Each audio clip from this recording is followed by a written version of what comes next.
तन पर बड़ा प्यारा भाव पुरंजनोपाख्यान में आया। मैत्रेय मुनि कहते हैं, हे विदुर जी, एक राजा थे प्राचीन बरही, यज्ञ कर रहे थे, लेकिन यज्ञ में वो पशुओं की बलि देते थे। देखो, किसी काल में किसी व्यवस्था को ठीक करने के लिए पशुओं की बलि की वर्णन आया है, पर इसका अर्थ यह नहीं है कि आप जो है एकदम पशुओं की बलि दो। उसके उपाय भी आचार्यों ने बताए। पशुओं की बलि देने की बजाय नारियल की बलि, कुमड़ा की बलि, नींबू की बलि आदि आदि विधान बतलाए हैं। लेकिन राजा एकदम पशुओं की बलि देवे, ये तो वैसे ही हो गया। एक विद्यालय में, संस्कृत के विद्यालय में एक विद्यार्थी रहता था, उसे बीड़ी पीने की बड़ी आदत, दिन ना रात सूंटा लगावे, जब मौका मिले सोई कोने में जावे वो धुआं उड़ावे। आचार्य जी बड़े हैरान। एक दिन आचार्य जी ने पकड़ लिया, धूर्त नालायक, बीड़ी पीता है। सरकार क्या करें, बीड़ी नहीं पिएंगे आनंद नहीं आएगा। है, चुप हो जा, देख आज तू प्रण ले के आज के बाद बीड़ी नहीं पिएंगे। हाथ जोड़ के बोला, सरकार हम बीड़ी तो नहीं पिएंगे पर पेट साफ नहीं होगा तब, क्योंकि हमारा पेट साफ भी बीड़ी पी से होता है। बोले अच्छा ठीक है, कोई बात, सुन 6 दिन मत पीना, रविवार का रविवार पी लेना। हाँ ये बढ़िया है, ये ठीक है। अब जैसे ही रविवार आया तो गुरुजी तो कहीं बाहर गए थे, इसने बीड़ी बंडल पूरे उठवाए दुकान से और बीच में रख करके बोला, आओ आओ आओ आओ, आज रविवार है, बीड़ी पियो, सब बीड़ी पीने से पुण्य प्राप्त होता है। गुरुजी ने कहा है। हो जैसे ही सुना तो जितने विद्यार्थी थे लगे सब सूंटा लगाने, कोई नाक से धुआं निकाले तो कोई आंखों से। जब गुरुजी आए तो देखा, अरे आज लगता है हवन हो रहा है क्या आश्रम में। नजदीक आकर देखा, अरे ये तो बीड़ी की जग चल रही है। और डांटा गुरुदेव ने, हट, ये क्या मचा रखा है। तो सब विद्यार्थी हाथ जोड़ के बोले, सरकार आपने ही तो अमुक विद्यार्थी से कहा था कि रविवार को बीड़ी पीने से पुण्य मिलता है, रविवार को छुट्टी है बीड़ी पीने की। ओ आचार्य जी ने कहा, अरे पागलो, दरअसल उसको बीमारी थी तो 7 दिन पीता था, तो हमने सोचा कैसे भी कम हो, रविवार को पिएगा, बाकी 6 दिन तो नहीं पिएगा, इसलिए उसे रविवार की व्यवस्था बतलाई थी कि रविवार को पी सकते हो। पर इसका मतलब ये तो थोड़ी कि जो नहीं पीते वो भी पिए। इसलिए कभी कभी पूर्ण बात ना समझने पर अर्थ का अनर्थ निकल आता है। एक बार एक आदमी ने वेद की पुस्तक पढ़ी, शायद हमारे जैसा मूर्ख रहा होगा, उसने वेद की पुस्तक पढ़ी तो वेद की पुस्तक में दूसरी पेज की नीचे की लाइन पे लिखा था, वेद पढ़ना पाप। अब वो बड़े बड़े आचार्यों को दिखाए, देखो वेद की किताब में लिखा है वेद पढ़ना पाप है, वेद पढ़ना पाप है। तुम लोग कहते वेद पढ़ो पढ़ो, क्या लिखा है। आचार्य बड़े बड़े चौंके, ऐसा तो हो नहीं सकता। लेकिन जैसे ही किताब पढ़े तो उसमें तो लिखा था वेद पढ़ना पाप है। अब सब बड़े हैरान। एक प्रकांड विद्वान उस समय के थे, उनके पास वो समस्या गई कि देखो भाई, इस किताब में लिखा है, वेद की पुस्तक में लिखा है वेद पढ़ना पाप है। बोले ऐसा तो हो नहीं सकता, लाओ जरा पुस्तक। जैसे ही पुस्तक लाए तो लिखा तो था वेद पढ़ना पाप है, लेकिन जैसे ही पन्ना पलटाया तो आगे लिखा था अशौच अवस्था, आप पवित्र अवस्था में वेद पढ़ना पाप है, बाकी पढ़ सकते हो। जो बुद्धि के कमजोर होते हैं वो एक ही बात को पकड़ कर रह जाते हैं और आगे का हाल जानते नहीं, सो अर्थ का अनर्थ कर देते हैं। बोलो वृंदावन बिहारी सियावल रामचंद्र की जय।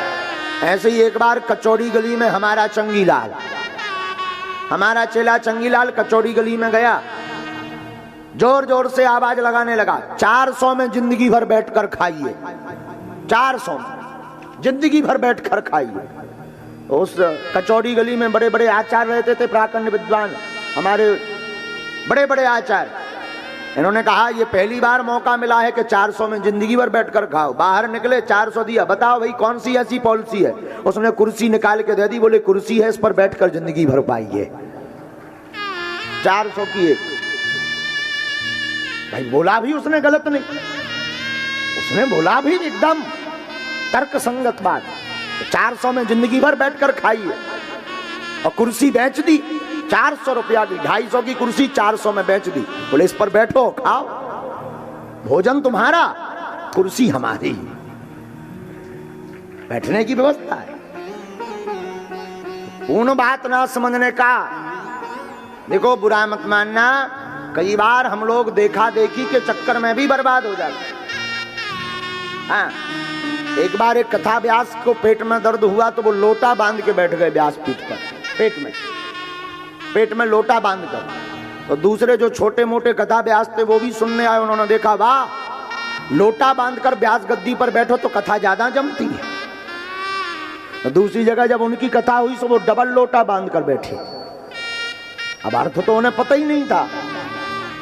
जब वो पहले वाले व्यास उनके पास गए, बोले तुम क्यों दो लोटा बांधे? बोले आप बांधे थे एक लोटा, हमने देखा कि लोटा बांधे तो कथा में ज्यादा श्रोता आते हैं। अरे बोले हमारा तो पेट दर्द कर रहा हो तो नक कटा, इसलिए पेट में लोटा बांधे थे। देखा देखी बड़ी गजब। इसलिए संपूर्ण बात को समझे बिना ना तो बोलना चाहिए ना स्वीकार करना चाहिए। पहले बात को समझो फिर स्वीकार करो। बोलो सीताराम, वरना घाटा खाओगे। एक बार हमारा चेला चंगीलाल, देखो भागवत है ही है, दृष्टांत कुशलो धीरहा वक्ता कार्योदि। हाँ, तो समझ में आना चाहिए आपको। एक बार हमारा चेला चंगीलाल अपने राजा के साथ राजा की ससुराल गया। तो राजाओं के स्वागत तो बड़े भव्य होते हैं, बड़ा दिव्य स्वागत हुआ। फूल माला आरती हुई, कुंवर साहब आए, कुंवर साहब आए, कुंवर साहब आए। गर्मियों के दिन, जून का महीना, रात को बयारी भई, भोजन भय 56 भोग। राजा से पूछा कुंवर साहब आप कहां विश्राम करोगे? तो राजा ने कहा कि हम छत पर विश्राम करेंगे। चंगीलाल गौर से देख रहा था कि ससुराल में क्या क्या करना होता है, जरा हम भी सीखें। हाँ, तो छत पर बिस्तर लगाए गए। बोले अब पंखा लगाओ, राजा ने कहा। तो ससुराल वालों ने गर्मियों के दिन पंखा लगाया, मटके में ठंडा पानी रखा, एक भी चादरा नहीं, और बड़े आराम से सोया। चंगीलाल ने एक एक बात नोट कर ली कि ससुराल में ऐसे सुविधा ली जाती है। तो चंगीलाल भी अपनी ससुराल गया, पर मौसम बदल गया। राजा गए थे जून के महीने में, ये गया जनवरी में। हाँ, लेकिन बात तो वही इसके दिमाग में फिट थी। तो जब ससुराल वालों ने भोजन वोजन करवा दिया तो बोले लालाजू हुक्म करो, आप कहाँ सोओगे? तो चंगीलाल बोला छत पर, क्योंकि दिमाग में तो छत था। तो घर वालों ने कहा कि कहीं आप सठिया तो नहीं गए, ठंडियों के दिन में कोई छत पर? बोले हम वहीं सोएंगे। सुना नहीं, छत पर। अब रिश्तेदार हैं, लालाजू हैं, कौन बोले? सो छत पर पलंग बिछाया। बोले अब पंखा लगाओ। लोगों को लगा कि सठिया गए। बिल्कुल, जनवरी के महीने में छत पर पलंग और फिर पंखा। बोले सुन रहे हो कि नहीं, हम जाएं? घर वाले बोले जाओ मत, कौन हमें मरना है। तो ससुराल वालों ने, साले साहब ने कूलर रख दिया। बोले पंखा क्यों, कूलर ले। दूसरा साला तो और बड़ा गजब का रहा होगा, काशी का आदमी। दूसरा बोला एसी लगाएं। बोले नहीं चलेगा, कूलर लग गया। अब देखना, हाँ भाई मटके में पानी लाओ ठंडा। घर वाले बोले बड़े विचित्र आदमी, ठंडियों में वो भी कोई ठंडा पानी पीता है? इंसान तक तो ठंडा हो जाता है। इसने तो हद कर दी। बोले अगर बर्फ हो तो वो और ज्यादा अच्छा है। घर वालों ने मटके में पानी रखा। घर वाले समझ गए कि अब इन्हें बचना। अच्छा, घर वाले बोले चलो छत पर लेटे, कूलर लगाए, कम से कम रजाई तो मोटी। बोले बिल्कुल नहीं, चादरा भी ले जाओ, क्योंकि उन्होंने देखा था कि राजा ने चादरा भी हटा दिया था। बोले ये भी ले जाओ। घर वाले बोले अब तो रात निकाल दें, राम ही है भगवान से। तो जैसे ही चंगीलाल मारे ताव के लेट तो गया, अब कुछ कह तो सकता नहीं। 1-1.5 घंटे बाद इनके ताजिया ठंडे हो गए। हाँ, भीतर से एकदम शरीर ने काम करना बंद कर दिया। जब सुबह हुई, अब मारे ताव के लेट गए, कह सकते नहीं, भाग सकते नहीं, करें क्या? जैसे तैसे रात निकाली, सुबह तक हाथ पांव इनके लकवा जैसे हो गए, जैसे पैरालाइसिस लग गया हो। जब घर वाले आए कि जिंदा हैं कि नहीं, तब देखा तो ये बिच्छू बने रहा है ऐसे। तो कहा कि अब और कुछ तो नहीं चाहिए, अब इनके मुंह से जवाब ही ना निकले। तो ऐसे व्यक्ति ऐसा घाटा खाते हैं जो बात को समझते नहीं हैं, वो अर्थ का अनर्थ कर देते। बोलो वृंदावन बिहारी